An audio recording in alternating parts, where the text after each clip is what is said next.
দেখুন, যদি আপনি খেতে বসে দেখছেন যে বারবার খাবারের মধ্যে থেকে চুল বেরিয়ে আসছে, এটা খুব স্বাভাবিকভাবেই বের হতে পারে। কিন্তু মাথায় রাখতে হবে এটা কিন্তু রাহুর একটা অশুভ লক্ষণও। যদি এরকম ধরনের ঘটনা আপনার সঙ্গে রিপিটেডলি অর্থাৎ বারবার ধরে ঘটছে তাহলে জানবেন রাহুর অশুভ প্রভাব যা আপনার জীবনে পড়ছে, এই অশুভ প্রভাব আপনার কর্মক্ষেত্রে, আপনার মানসিক ক্ষেত্রে, আপনার অর্থনৈতিক ক্ষেত্রে বিভিন্ন ধরনের সমস্যা কিন্তু নিয়ে আসতে পারে। এই সময় কোনো মতেই ওই খাবার খাবেন না। তৎক্ষণাৎ ছেড়ে দেবেন। অন্য খাবার খান। দ্বিতীয়ত বলে রাখি, ডাল হোক, সবজি হোক রান্না করার সময় অনেক সময় লেগে যায়, পুড়ে যায়। যায় তো?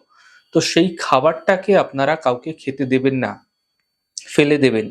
এটা অত্যন্ত রাহুর অশুভ প্রভাব বাড়িয়ে তোলে। এমনটি মানসিক ক্ষেত্রে তো সমস্যা নিয়ে আসবেই এবং তার সঙ্গে সম্পর্কের মধ্যেও কিন্তু খারাপ সমস্যাগুলো নিয়ে আসতে পারে। এছাড়া অনেক সময় দেখবেন আপনি খেতে বসেছেন, খাবার পাত্রটি হঠাৎ করে উল্টে গেল। হঠাৎ করে পড়ে গেল। অর্থাৎ সকল খাবারগুলি অনেক সময় পড়ে যায়। এরকম ধরনের সংকেত কিন্তু মোটেই শুভ সংকেত, ভালো সংকেত নয়। এরকম ক্ষেত্রে আপনাকে বুঝতে হবে কোনো অজানা অশুভ প্রভাব আপনার জীবনে অবশ্যই রয়েছে। যা আপনাকে দুর্ঘটনাগ্রস্ত করাতে পারে, অর্থাৎ হঠাৎ করে কোনো অ্যাক্সিডেন্ট, দুর্ঘটনার সম্ভাবনা আপনার ক্ষেত্রে তৈরি হতে দেখা যেতে পারে এবং কোনো বড় ষড়যন্ত্রের শিকারও আপনি হতে পারেন। তাই এই লক্ষণগুলি যখনই আপনার জীবনে ঘটছে তখন সতর্ক এবং সাবধানতা অবলম্বন করার চেষ্টা করুন।